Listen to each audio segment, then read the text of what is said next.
Pemkot Tomohon jamin tanggung biaya rumah sakit siswa keracunan MBG.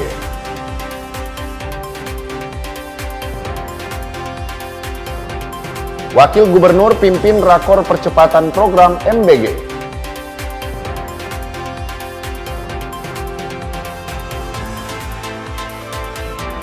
Wamenpora pastikan bonus bagi atlet di ASEAN Para Games.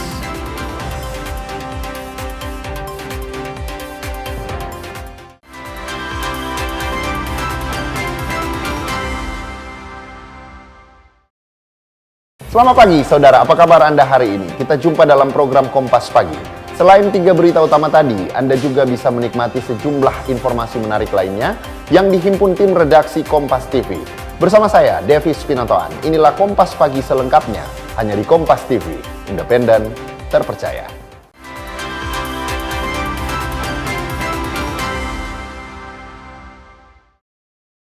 Kita ke info yang pertama, saudara. Pemerintah Kota Tomohon memastikan akan menanggung semua biaya rumah sakit para siswa yang diduga mengalami keracunan usai konsumsi makan bergizi gratis atau MBG.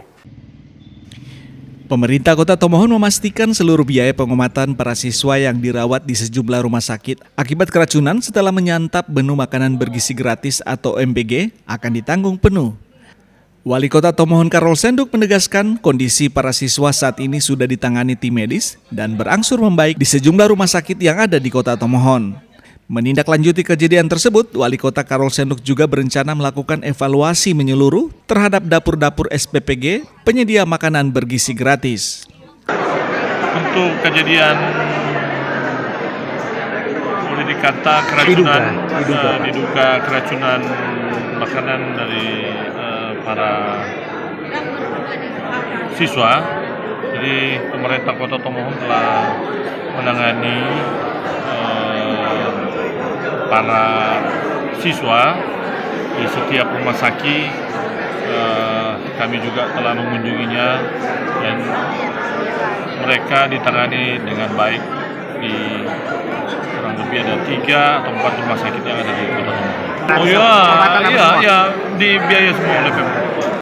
Hingga hari Kamis, masih ada 46 siswa yang masih menjalani perawatan kesehatan di beberapa rumah sakit di Kota Tomohon.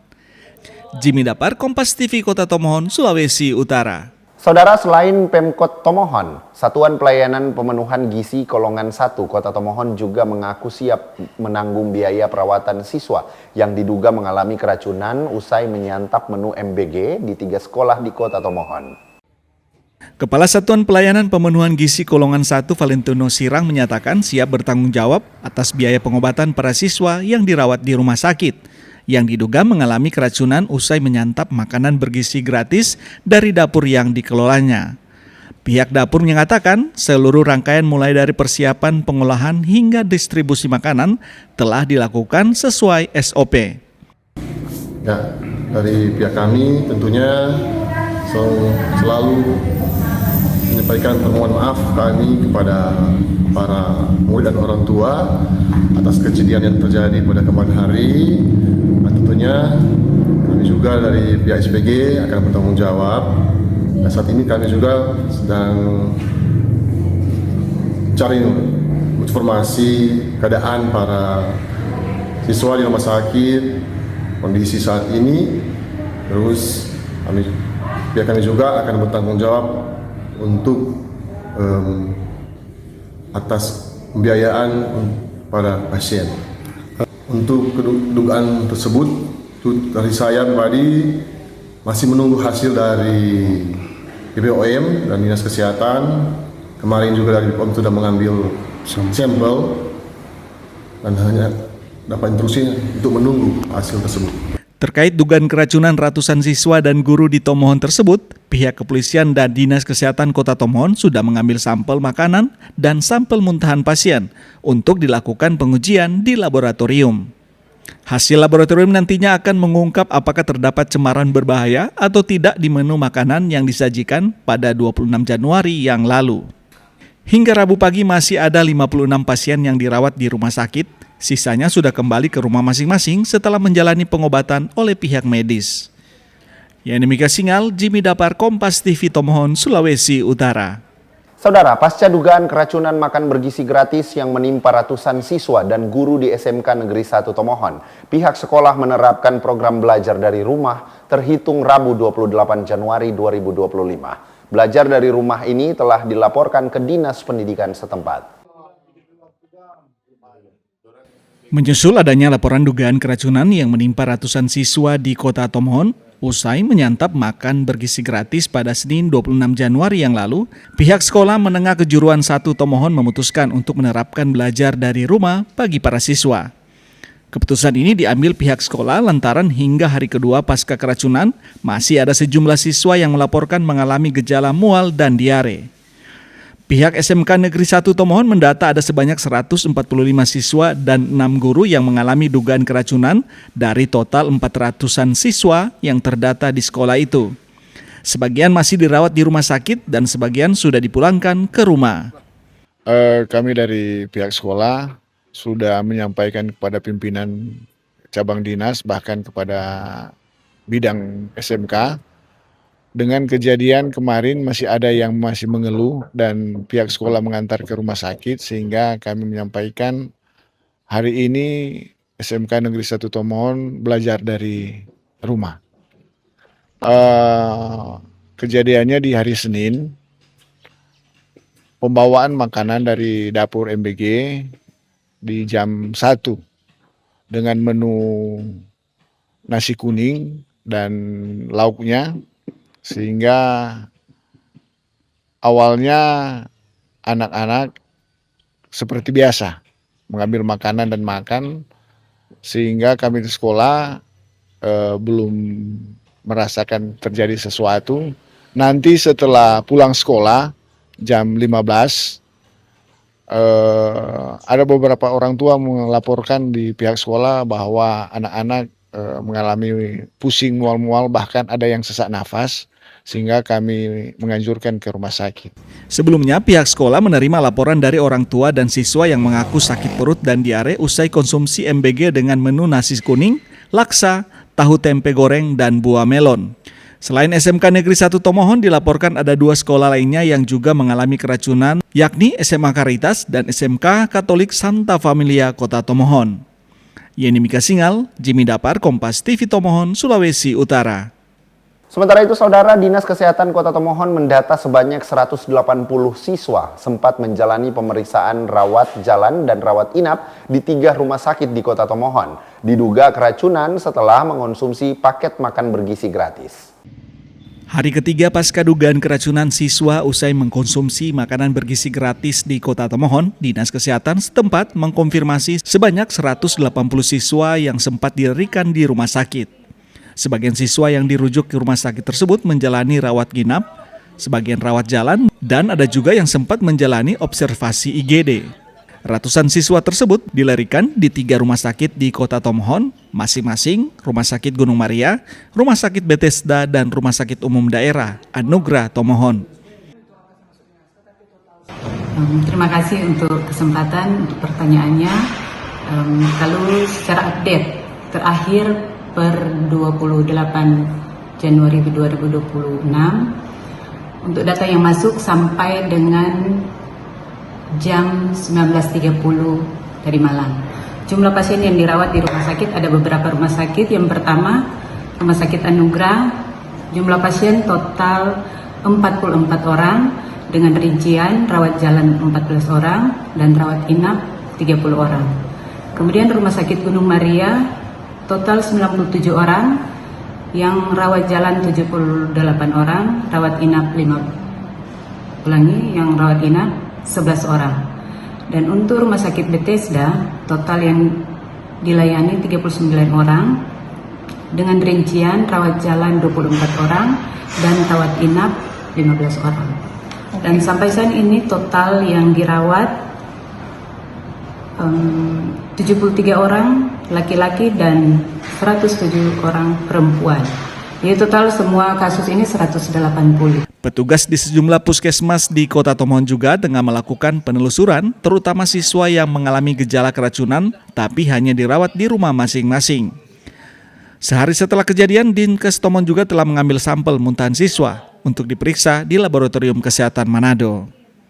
Yani Mika Singal, Jimmy Dapar, Kompas TV Tomohon, Sulawesi Utara.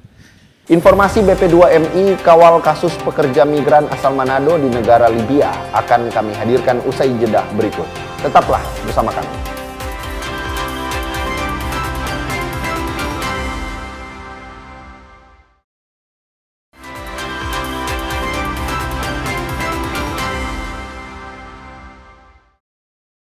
Kembali Anda menyaksikan Kompas Manado, Saudara. Kasus dugaan tindak pidana perdagangan orang yang menimpa seorang pekerja migran asal Sulawesi Utara yang terjebak di Libya terus dikawal BP3MI. Upaya perlindungan dan pemulangan korban telah dilakukan sejak Maret 2025. BP3MI Sulawesi Utara mengungkapkan telah menerima pengaduan kasus ini pada 18 Maret 2025.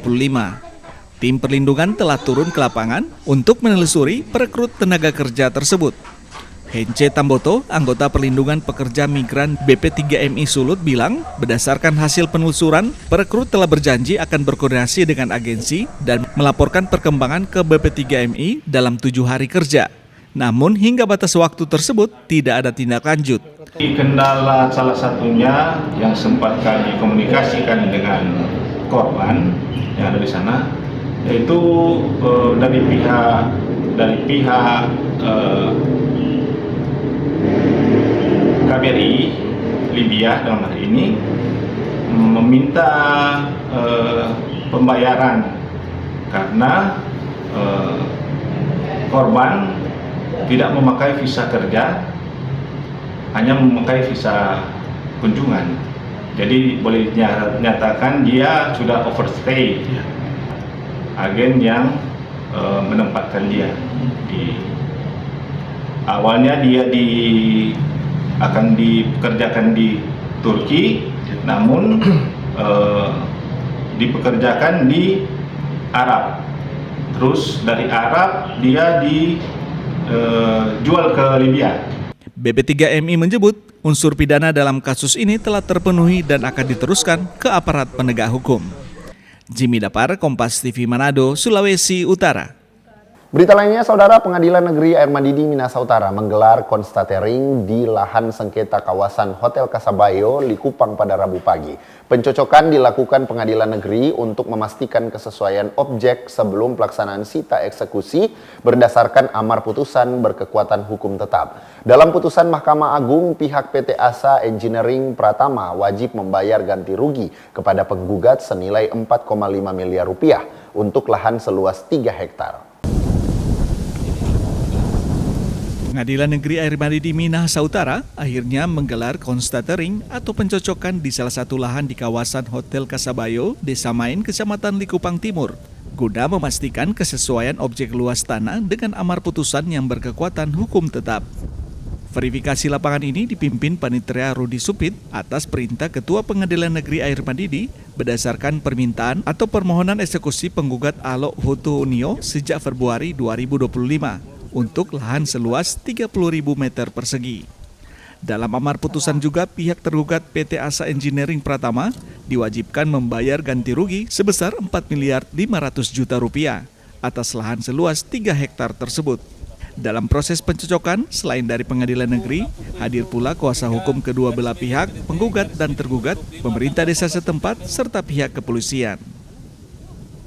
Dengan penetapan Ketua Pengadilan Air Madidi untuk konstatering untuk pencocokan objek yang menjadi sengketa antara pihak penggugat Alok Hutu Unio sebagai pemohon eksekusi dan PT Asa Engineering Pratama sebagai pihak termohon eksekusi. Jadi sesuai dengan penetapan Ketua Pengadilan Negeri Air Madidi, diperintahkan kami untuk mengecek lagi objek yang akan menjadi di mana objek ini pihak penggugat sebagai pihak pemohon dinyatakan sebagai pihak untuk menggantikan sejumlah uang, pembayaran sejumlah uang 4,5 M. Jadi pihak tergugat harus membayar kepada pihak termohon 4,5 M sesuai dengan putusan yang sudah berkekuatan hukum tetap. Pihak pengadilan negeri juga menegaskan hasil dari pencocokan di lapangan nantinya akan dibahas bersama dengan Ketua Pengadilan Negeri dan dalam waktu dekat akan ada perintah sita eksekusi. Doni Arai, Kompas TV Minahasa Utara, Sulawesi Utara. Berita lainnya, Saudara Wakil Gubernur Sulawesi Utara, Victor Mailangkai, menekankan percepatan pengoperasian Satuan Pelayanan Pemenuhan Gizi atau SPPG aglomerasi di wilayah 3T Provinsi Sulawesi Utara. Hal ini ditekankan Wakil Gubernur saat memimpin rakor percepatan pelaksanaan program MBG di Provinsi Sulawesi Utara. Pemerintah Provinsi Sulawesi Utara mendorong percepatan pembangunan Satuan Pelayanan Pemenuhan Gizi atau SPPG di wilayah 3T yang tersebar di 12 kota dan kabupaten se-Sulawesi Utara. Wakil Gubernur Sulawesi Utara Victor Mailangkai menyebut diproyeksikan ada sebanyak 127 dapur MBG di 3T yang akan segera dibangun di Sulawesi Utara. Dalam proses pembangunan SPPG terpencil tersebut, pemerintah mengakui masih ada sejumlah kendala, diantaranya calon investor yang sulit dihubungi sehingga menghambat proses aktivasi dapur MBG di wilayah tersebut. Pemerintah Provinsi Sulawesi Utara tengah mengejar target agar SPPG terpencil segera beroperasi di bulan Maret 2026. Sulawesi Utara ada 127 SPPG terpencil yang baru diaktifasi ya. Itu baru 17, berarti ada 111 yang belum. Nah ini kita dorong untuk segera diambil. Kesulitan yang paling kita dapatkan dalam mengaktifasi ini SPPG terpencil adalah investor yang sudah ditetapkan mereka sulit dihubungi sebagian. Jadi salah satu kesimpulan kita mempercepat itu dengan menelpon dan memberikan WA supaya kita ada dokumen digital. Kalau kita sudah hubungi, dilakukan oleh SPPG Ketua Satgas Kabupaten Kota. Setelah itu baru kita mengusulkan ke BGN RI pergantian investor yang sudah dipercayakan. Kalau kita mengikuti rapat yang barusan, infonya dari tim Satgas Provinsi menekankan bahwa pada bulan Maret kalau bisa untuk 127 titik ini bisa rampung sehingga bisa segera dioperasional dan beroperasional. Itu kira-kira memungkinkan tidak dengan waktu sekarang sudah akhir Januari menuju Maret? Nah, ini semua tinggal koordinasi ke Satgas masing-masing di tiap kabupaten kota dengan investor sehingga bisa menanyakan terkait komitmen agar supaya pada bulan Maret SPPG 3T ini bisa selesai pembangunannya dan dapat teroperasional dan beroperasional. Rapat percepatan program MBG di Sulawesi Utara ini juga membahas terkait rantai pasokan bahan baku di dapur MBG, baik SPPG aglomerasi maupun SPPG terpencil, di mana pemerintah mendorong bahan baku MBG mulai dari karbohidrat, sumber protein hingga buah sebisa mungkin terpenuhi dari hasil pertanian dan peternakan lokal. Jika kebutuhan tersebut belum bisa terpenuhi dari produksi lokal, bisa dicari alternatif dari wilayah lain. Rakor ini dihadiri para wakil kepala daerah se-Sulawesi Utara. Yana Mekesingal, Kompas TV Manado, Sulawesi Utara. Informasi berikutnya, Saudara Wakil Ketua Umum Partai Hanura, Patrice Rio Capella, melantik jajaran pengurus pimpinan Dewan Daerah dan pimpinan cabang Partai Hanura se-Sulawesi Tengah pada Kamis siang. Pelantikan sekaligus rapat konsolidasi persiapan pemilihan umum 2029 nanti. Dewan Pimpinan Pusat Partai Hati Nurani Rakyat Hanura melalui Wakil Ketua Umum Partai Hanura melantik 52 pengurus DPD Sulawesi Tengah dan ratusan pengurus DPC dari 13 kabupaten kota se-Sulawesi Tengah. Pelantikan dihadiri sekitar 1.500 simpatisan dan undangan dari partai lain. Dalam pelantikan itu, Hanura membawa tagline Daerah Berdaya, Indonesia Sejahtera. Wakil Ketua Umum Hanura Patrice Rio Capella bilang momen pelantikan itu sebagai bagian konsolidasi tingkat daerah untuk membangun daerah. Konsolidasi ini diharapkan untuk mempersiapkan Partai Hanura menghadapi verifikasi faktual pada tahun 2027 serta pemilihan umum 2029. Hanura merasa bahwa kalau daerah itu makmur, kalau daerah itu dibangun dengan kesungguhan melalui politikal dijaga oleh pemerintah, ya, kita harapkan bahwa daerah bisa lebih maju daripada hari ini. Dengan majunya daerah, maka Hanura memandang bahwa Indonesia akan lebih maju dari sekarang ini. Oleh karena itu kita mempersiapkan kader-kader kita di seluruh Indonesia untuk mempersiapkan diri menghadapi pemilu agar. Senada dengan Ketua DPD Partai Hanura Sulawesi Tengah, sekaligus Wali Kota Palu, Handianto Rashid bilang, langkah konsolidasi ini dinilai penting untuk memperluas basis dukungan dan meningkatkan perolehan suara Partai Hanura pada pemilu 2029.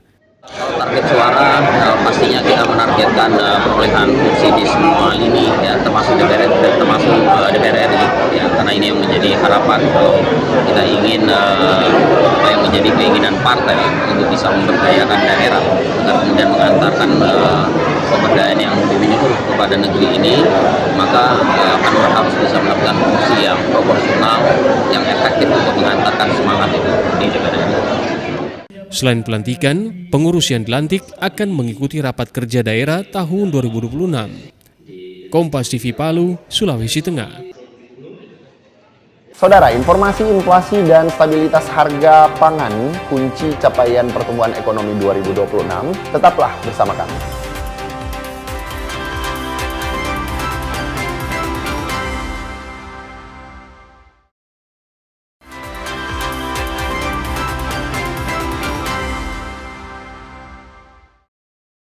Terima kasih Anda masih bersama kami di Kompas Pagi. Saudara, Ketua Umum Partai Solidaritas Indonesia, Kaesang Pangarep, melantik pengurus DPW PSI Sulsel dan 24 DPD Kabupaten Kota se-Sulsel di salah satu hotel di Kota Makassar. Usai pelantikan, Ketua Umum PSI Kaesang Pangarep memberikan target tinggi kepada pengurus yang baru dilantik untuk memenangkan PSI di Sulawesi Selatan. Ketua Umum Partai Solidaritas Indonesia, Kaesang Pangarep, menghadiri rangkaian agenda nasional PSI di Kota Makassar, Sulawesi Selatan. Salah satunya melantik pengurus Dewan Pimpinan Wilayah PSI Sulawesi Selatan serta Dewan Pimpinan Daerah di 24 kota se-Sulawesi Selatan di salah satu hotel di Kota Makassar Rabu sore. Proses pelantikan diawali dengan pembacaan surat keputusan kepengurusan. Untuk kepengurusan DPW PSI Sulawesi Selatan kini dipimpin Muammar Gandhi Rusdi. Di hadapan ribuan peserta yang hadir, Ketua Umum Partai Solidaritas Indonesia Kaesang Pangarep memberikan target tinggi kepada pengurus DPW PSI Sulawesi Selatan yang baru dilantik untuk memenangkan PSI di Sulawesi Selatan. Untuk mewujudkan target tersebut, Kaesang meminta kepada seluruh pengurus partai bekerja memenangkan PSI di pemilu 2029. Saya cuma ada satu permintaan aja. Saya tidak mau tahu. Saya tidak pengen selain permintaan saya cuma pengen satu. Saya pengen PSI menjadi pemenang di Sulawesi Selatan. Gak ada alasan. Jadi untuk seluruh teman-teman yang hadir di sini, DPC kan hadir semua. Ya, saya minta tolong kita menangkan PSI nanti di 2029. Selain pelantikan, kegiatan juga dirangkaikan dengan rapat koordinasi wilayah yang akan menjadi forum konsolidasi seluruh struktur partai mulai DPW, DPD hingga unsur DPC. Arif Detana, Kompas TV Makassar, Sulawesi Selatan. Informasi berikutnya, Saudara, Bank Indonesia Sulawesi Utara menekankan pentingnya pengendalian inflasi dan harga pangan guna mendorong pertumbuhan ekonomi tahun 2026 yang lebih baik dari capaian tahun sebelumnya. Kepala Bank Indonesia Sulawesi Utara Joko Supratikto dalam peluncuran laporan perekonomian menyebut di tahun 2026, ekonomi Sulawesi Utara mampu tumbuh melebihi capaian di tahun 2025. Hanya saja pemerintah perlu fokus terhadap pengendalian inflasi serta stabilitas harga pangan. Dirinya menilai keberhasilan menjaga inflasi dan stabilitas pangan merupakan kunci untuk mencapai pertumbuhan ekonomi yang lebih baik. Jadi yang jelas kami akan tetap konsentrasi kepada komoditas-komoditas yang memang menjadi kebutuhan pokok masyarakat, ya masyarakat. Itu kalau di Sulawesi Utara ini tentunya adalah barito dan beras gitu ya, bawang, merica, tomat, gitu ya, beras, gitu ya, ikan gitu ya. Nah itulah yang kami akan konsentrasi di situ, gitu ya. Itu nanti kami akan bersama-sama dengan stakeholder gitu ya, pemerintah daerah maupun pihak-pihak Bulog dan lain-lain kan melakukan berbagai macam kegiatan aktivitas untuk menjaga supaya itu tetap stabil, tetap terjangkau di masyarakat. Terjangkau di masyarakat tapi juga tidak terlalu rendah. Karena kalau terlalu rendah nanti petaninya yang menjadi bermasalah gitu ya. Artinya apa? Tetap kita jaga terjangkau di masyarakat, tetapi juga petani menikmati keuntungan dari apa yang selama ini diupayakan. Joko juga menambahkan penguatan koordinasi antar instansi daerah akan sangat membantu tercapainya target pertumbuhan ekonomi. Sungli Manderes, Kompas TV Manado, Sulawesi Utara. Berita lainnya, saudara, mantan pemain PSM Makassar U21 diringkus polisi saat nongkrong di sebuah cafe shop di Makassar, Sulawesi Selatan. Pelaku dijemput polisi usai menggelapkan sepeda motor yang dirental hingga dijual melalui akun jual beli di media sosial. Uang hasil penjualan motor dipergunakan untuk membayar utang. Tim Jatanras Polrestabes Makassar meringkus mantan pemain PSM U21 M. Triadi, 28 tahun, saat tengah nongkrong di sebuah cafe shop Jalan AP Patarani, Makassar, Sulawesi Selatan. Pelaku diringkus atas laporan jasa rental kendaraan di kota Makassar yang sepeda motornya disewakan pelaku, namun tidak dikembalikan hingga pelaku hilang kabar. Hasil pemeriksaan, pelaku nekat menjual satu sepeda motor melalui akun jual beli di sosial media dengan harga yang murah. Uang 2 juta rupiah hasil penjualan motor itu digunakan untuk membayar utang ke rekannya. Terkait kasus penggelapan satu unit sepeda motor yang dilakukan oleh pelaku inisial T, salah seorang diduga berprofesi pemain sepak bola yang ada di kota Makassar. Pelaku pada saat itu menjalankan aksinya. Setelah kami interogasi, dia berpura-pura sebagai penyewa unit kendaraan yang dirental di salah satu kota Makassar, yang mana kendaraan tersebut dipindahtangankan atau digadaikan ke orang lain melalui media sosial. Kami telah melakukan interogasi terhadap pelaku inisial T. Dia melakukan transaksi atau melakukan aksinya baru pertama kali. Akibat perbuatannya, pelaku kini mendekam sementara waktu di tahanan Satreskrim Polrestabes Makassar guna mempertanggungjawabkan perbuatan. Rama Pratama, Kompas TV Makassar, Sulawesi Selatan. Informasi lainnya, saudara, ratusan rumah dan kios milik pedagang di Kabupaten Tolikara, Papua Pegunungan ludes terbakar pada Rabu siang. Polisi masih menyelidiki penyebab pasti kebakaran.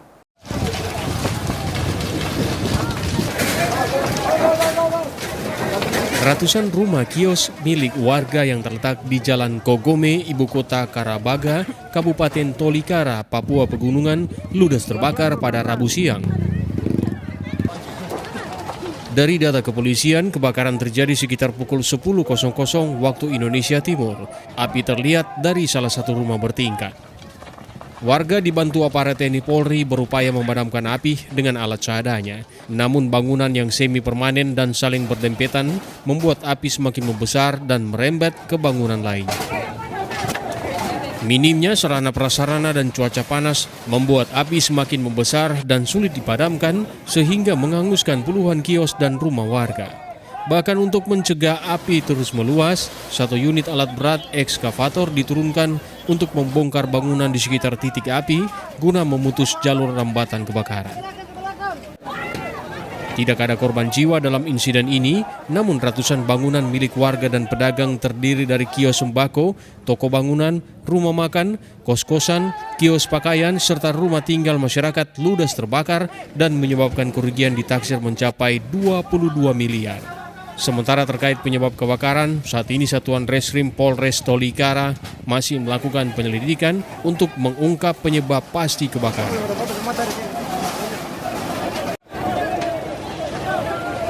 Dapat saya sampaikan bahwa pada hari Rabu 28 Januari 2026 di Kota Karabaga, Kabupaten Tolikara, Provinsi Papua Pegunungan telah terjadi kebakaran yang menghanguskan sekitar ratusan 110 unit rumah dan toko milik warga yang terjadi di pagi hari.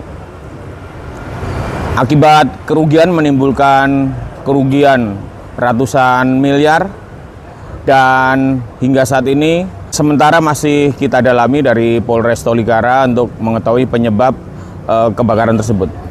Tidak ada korban jiwa dari peristiwa kebakaran yang terjadi di Kota Karubaga.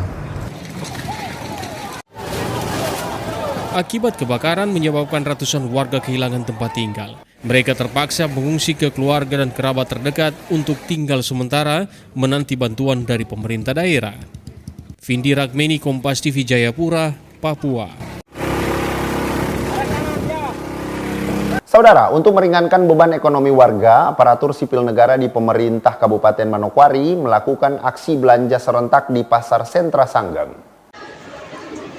Aksi belanja serentak oleh ASN Pemkab Manokwari dipimpin langsung Bupati Manokwari Hermus Indo usai mengikuti apel gabungan di areal pasar tersebut.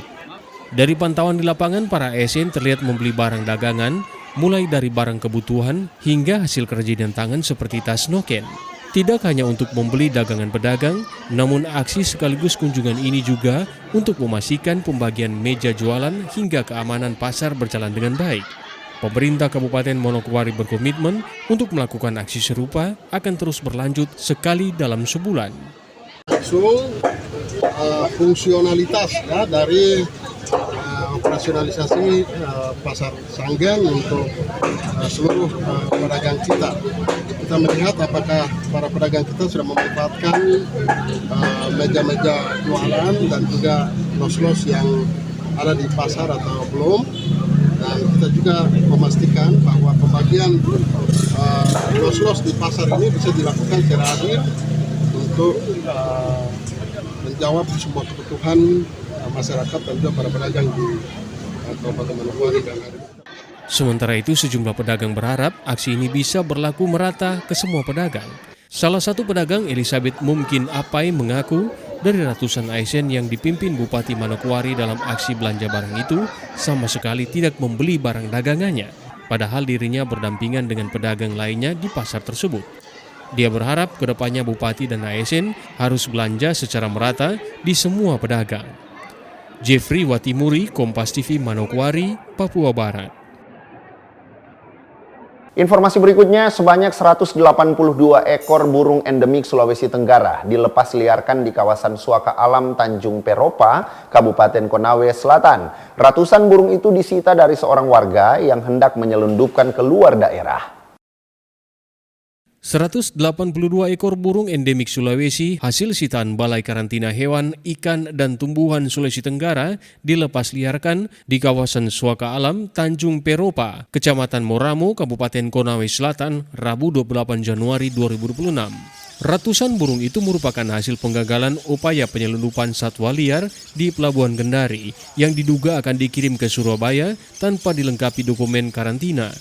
Pengungkapan kasus itu dilakukan oleh personil Pol Airut Bahar Kampolri saat patroli laut di perairan Pelabuhan Kendari. Adapun jenis burung yang disita diantaranya burung gagak Sulawesi, burung perkici kuning hijau, burung belibong pendeta, dan burung tuwur Sulawesi. Sebelum dilepas liarkan, seluruh burung telah melalui pemeriksaan kesehatan serta kajian kesesuaian habitat oleh BKSDA Sulawesi Tenggara. Ketua Tim Penegakan Hukum Karantina Sulawesi Tenggara, Abdul Rahman, menegaskan setiap orang yang melalui lintaskan hewan, ikan, dan tumbuhan antar wilayah wajib melaporkan ke Balai Karantina. Jika melanggar, pelaku bisa dikenakan hukum 2 tahun penjara dan denda 2 miliar rupiah. Melakukan penangkapan di tengah laut, kemudian modus yang digunakan itu tidak menggunakan kapal penumpang untuk meloloskan penyelundupan itu. Nah, kami di undang-undang kami bahwasanya setiap warga negara yang akan melalui lintaskan komoditi hewan, ikan atau tumbuhan itu wajib melaporkan ke petugas karantina. Kalau tidak itu dikenai undang-undang di pasal 35 ayat 1 huruf A dan C bahwasanya dikenai hukuman 2 tahun atau denda 2 miliar kalau dia tidak melaporkan komoditi yang akan dilalu lintaskan itu. Terkait dugaan penyeludupan satwa, di mana satwa tersebut akan dibawa dari Kendari ke Surabaya, dan kami berhasil melakukan penahanan terhadap terduga pelaku berinisial N. Dari praktek ini kami berhasil mengamankan 160 burung berjenis perkici atau nuri pantai dan juga 30 burung berjenis bilabong atau jalak Sulawesi. Tentunya pelepasliaran kan kita lakukan kajian habitat dulu ya, dan memang habitat untuk jenis burung yang ditangkap oleh teman-teman dari Mabes Pol Air ini berasal dari kawasan hutan konservasi di Muramu ini. Jadi kami kembalikan ke habitatnya dari jenis nuri pantai, jenis gagak Sulawesi dan dugong penita ini memang habitatnya berada di kawasan hutan ini. Balai Karantina Hewan, Ikan, dan Tumbuhan Sulawesi Tenggara berkomitmen untuk terus memperkuat pengawasan lalu lintas komoditas karantina serta bersinergi dengan instansi terkait guna mencegah penyelundupan satwa liar dan melindungi kelestarian sumber daya hayati Indonesia. Silvian Zakia, Kompas TV, Konawe Selatan, Sulawesi Tenggara. Wamenpora pastikan bonus bagi atlet di ASEAN Para Games. Tetaplah bersama kami.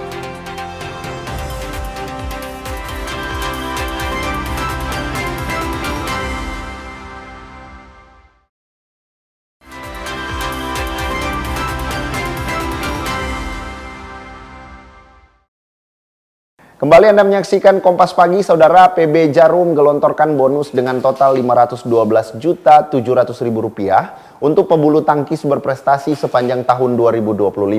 Pebulu tangkis muda Salsabila Zahra Aulia ditabiskan menjadi atlet muda terbaik di tahun ular kayu. 47 pebulu tangkis mendapatkan apresiasi berkat prestasi yang ditorehkan di level nasional, internasional, dan peringkat terbaik BWF. Pada kategori atlet U17 dan U19 yang berjumlah 47 atlet, diberikan bonus dengan total nominal Rp101.700.000. Pasangan ganda campuran Rehan Noval Kusharyanto, Gloria Emanuel Wijaya mendapatkan apresiasi usai menembus peringkat 15 BWF per 31 Desember 2025.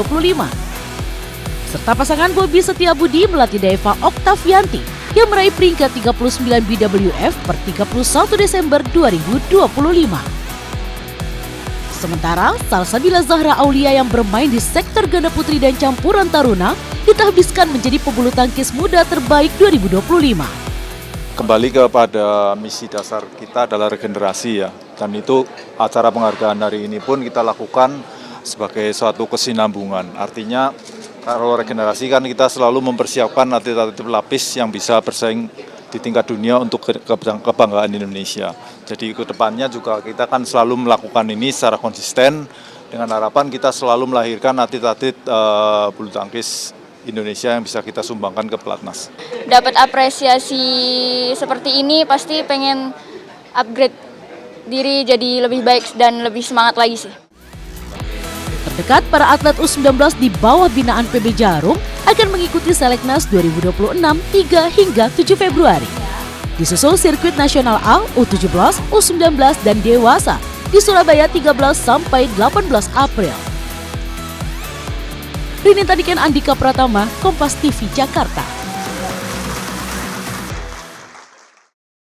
Informasi lainnya, demi perkuat pembinaan menuju Olimpiade 2028 Los Angeles, PBSI menerima dukungan Gimnasium dan Sport Science dari Kemenpora. Kemenpora dan pengurus pusat PBSI melakukan serah terima alat-alat Gimnasium dan Sport Science di Pelatnas PB Cipayung Rabu pagi. PBSI menerima bantuan peralatan gimnasium senilai Rp7,9 miliar meliputi berbagai perangkat latihan fisik.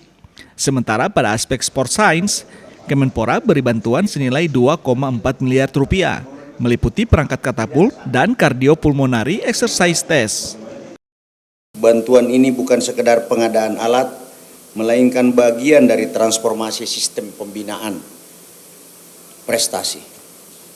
Kita bergerak dari pendekatan konvensional menuju pendekatan yang semakin ilmiah, terukur, dan berorientasi pada long term athlete development.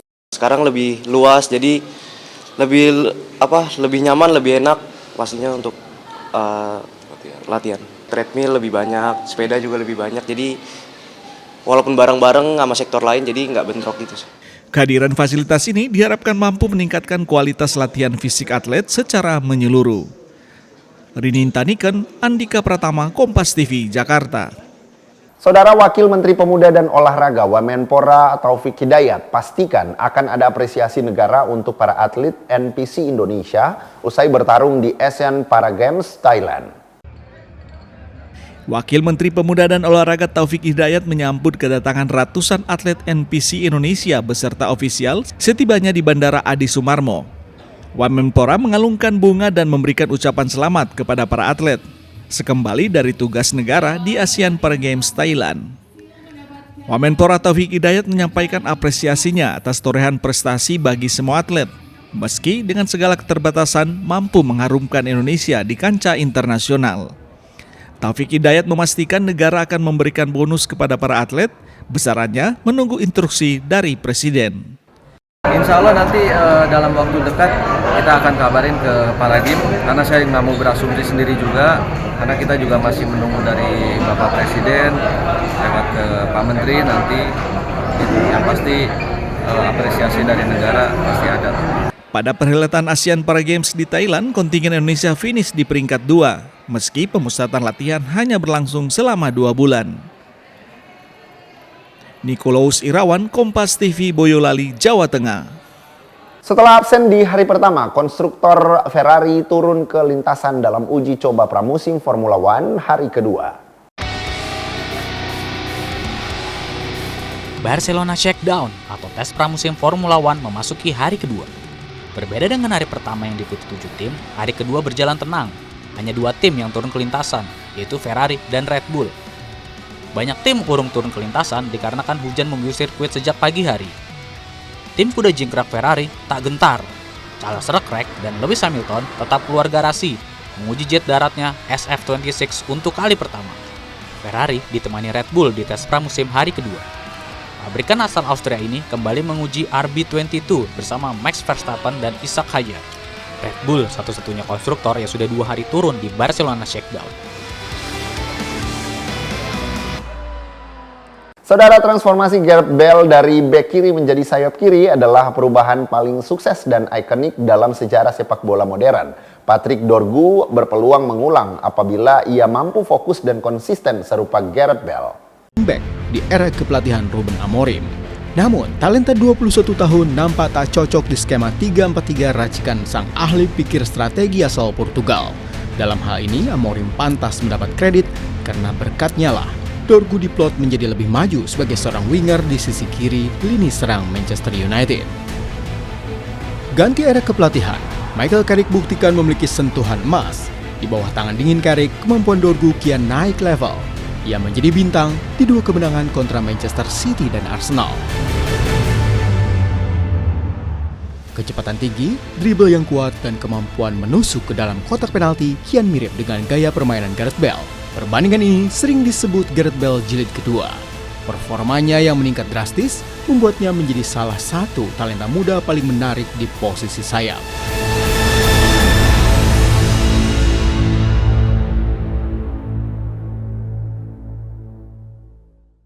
Informasi tadi menutup perjumpaan kita dalam program Kompas Pagi. Saya Davis Pinontoan bersama kru yang bertugas mengucapkan terima kasih atas kebersamaan Anda. Tetap saksikan rangkaian program berita di Kompas TV. Independen, terpercaya.